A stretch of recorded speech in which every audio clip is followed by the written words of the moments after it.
La semaine dernière, au Parlement rural français à Lyon. On est passé devant plusieurs personnes où du coup on a pu exprimer un peu nos opinions et nos choix, enfin nos idées.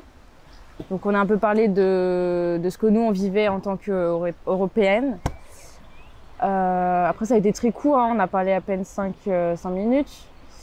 Mais sur ces 5 minutes quand même on a dit quelques idées. Nous, on parlait des transports, d'avoir plus de transports en endroits rural. C'est justement ces messages-là qu'on a essayé aussi avec nos jeunes de porter. Et il y avait plein de sénateurs, plein de maires de petites communes qui ont pu aussi écouter ces messages. On avait même un premier ministre à côté de Lituanie qui était avec nous et qui a aussi pu discuter de ça avec nous. Donc c'est encore une fois des super expériences. On n'a pas toujours la chance quand même de rencontrer des ministres. Ils étaient plus à l'écoute, on va dire. Ils notaient tout sur un carnet, ils regardaient bien, ils écoutaient bien. Et même au final, ils nous ont beaucoup applaudi, alors qu'on n'avait pas dit forcément des choses très très intéressantes, mais ils nous ont quand même beaucoup applaudi et félicité pour ce qu'on a fait. Alors. Donc pour moi, c'est qu'ils nous ont écoutés et qu'ils nous ont entendus.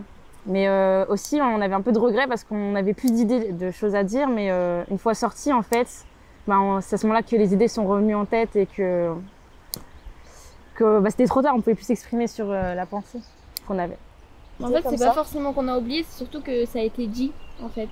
Moi, personnellement, j'ai adoré faire ce projet. Si j'aurais, par exemple, prévu mon texte ou quelque chose comme ça, j'aurais été forcément plus à l'aise parce que c'était un dialogue, je savais pas quoi dire, il disait des questions à côté, donc c'était un peu compliqué. Mais si je serais plus préparée ou même plus informée sur la chose, ouais. Moi, je voudrais bien y refaire.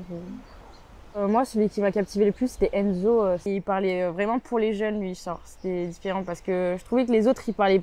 En fait, il y avait plusieurs séquences et ils parlaient pas tous forcément des jeunes. Il y en a, ils parlaient des routes ou de l'écologie, etc.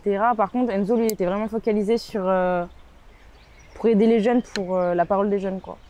Moi, par exemple, pour pouvoir parler à toutes ces personnes, au début, c'était stressant, mais je me suis dit, j'ai qu'une vie et j'aurais pas forcément comment dire, la chance de faire ça autrement.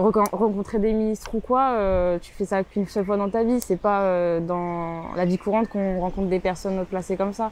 Et même parler devant beaucoup de personnes ou quoi, même personnellement pour mon bac, ça peut m'aider, ça peut m'entraîner ou quoi. Donc lancez-vous, voilà. On n'a qu'une vie.